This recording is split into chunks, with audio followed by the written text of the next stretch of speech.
The time is 4:34, May 21st, 2024. So the relatives are into terrorism.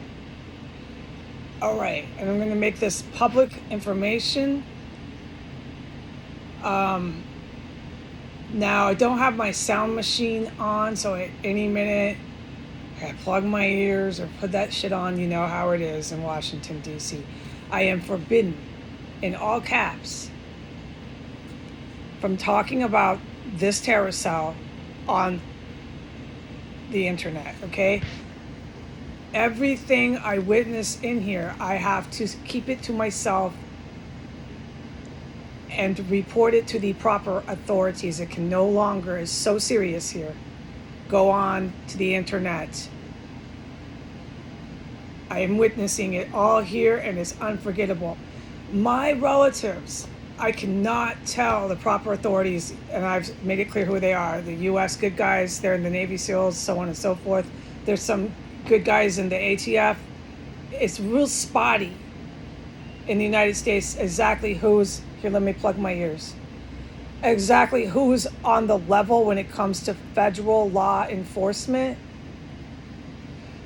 But I know enough in life, especially with my college degree, and the last 7 years this August of doing counterterrorism, I know enough that I cannot tell any top cop, any formal military official, that I am not almost positive that my relatives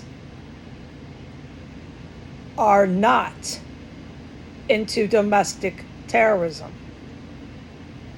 May I repeat, are not into domestic terrorism. So what I've been witnessing, which I cannot talk on the internet about, is why I am putting this on the internet about my relatives.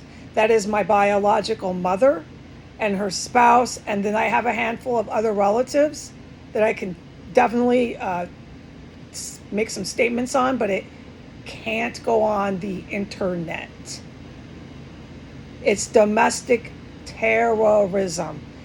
Yes, big time. Not mafia. I couldn't figure it out until I was shown.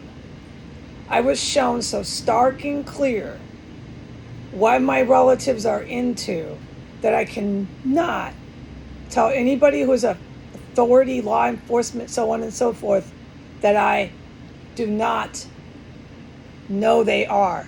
I would be lying in deposition statement. I am going to say this, and I'm going to say this just once. When you realize that you have a family member or a good friend that you're pretty involved with that is a domestic terrorist, you absolutely need to cease all contact, because at the time of that person's arrest, the military or arresting law enforcement are going to want to talk to you about all those phone calls and emails and stuff that you've been having with them. So at the time that I realized, which is recently, that these two individuals in my bloodline relation are more than, without any doubt, domestic terrorists, I have to cease contact, because I don't want to be calling somebody and giving myself any sort of legal problems. So what do? I just received a text message. I'm not allowed to put it on the internet. Like I said, I can't put any statements that they make in writing online. I'm only allowed to say this. What do? They threatened to do a wellness check on me and call the cops to my door again. The domestic terrorists are threatening to bring police to my door again, because I don't want to have contact with them. That's all. That's the only reason. Because I have chosen to not respond to them through the text and through the phone calls. They feel they have the right to bring police to my door again. I am expecting cops to come to my door again. on the request of people who I cannot say are not domestic terrorists. Or you know what I mean? My God, my ears are plugged. You see? They're plugged. You can't function here. Come see what I'm talking about for yourself with the vehicles. That a nightmare. And then I see her avoiding these people, not wanting anything to do with them. And they threaten to bring police to my door. This is so outrageous. Goodbye.